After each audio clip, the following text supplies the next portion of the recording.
All right, thanks, Ryan. A cancer diagnosis is always a scary moment. However, spreading awareness and knowing when to get screened has the ability to save lives. And here today to answer questions about colorectal cancer is Dr. Michelle Tong, a gastroenterologist at Connecticut GI and Charlotte Hungerford Hospital. Doctor, welcome.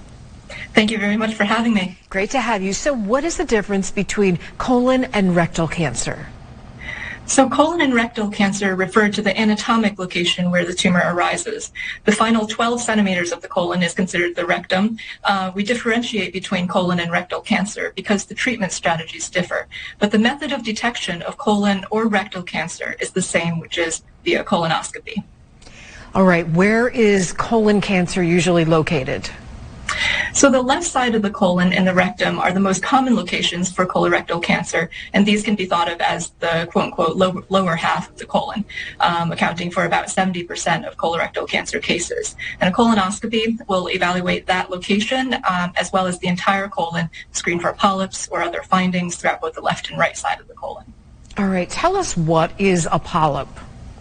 A polyp actually is a small growth inside the colon that can be detected on a screening colonoscopy, and around 2/3 are precancerous. So removal of these precancerous polyps during the colonoscopy helps actually reduce the risk of developing colon cancer. All right, let's talk about the guidelines. How often should people get screened for colon cancer? So the interval between colonoscopies depends on several factors, including findings on the colonoscopy, whether there is a personal history of polyps, a family history, the quality of the bowel prep. So age 45 is when someone of average risk should begin screening, and the maximum time interval between colonoscopies is 10 years. Risk factors such as discovery of a polyp or family history of colorectal cancer or polyps can change that time interval. And doctor, most people are leery about the prep for the colonoscopy. Talk about how that has gotten easier in recent years. So there's more variety available at this time. There's a number to choose from that are all very effective.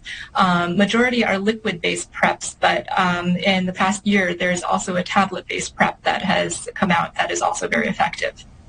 And wow, so just a tablet, and do you still have to take it far in advance? How does that work? It's still a day in advance. It is a couple of, multiple tablets, but if people previously had an aversion to the taste, they felt like it was tough to keep down, the tablet can be very useful in those scenarios. All right, doctor, thank you so much. Great information with the very latest. We appreciate it. Michelle Tong from Connecticut GI and Hartford Healthcare. Thank you, doctor. Thank you very much. Thank you.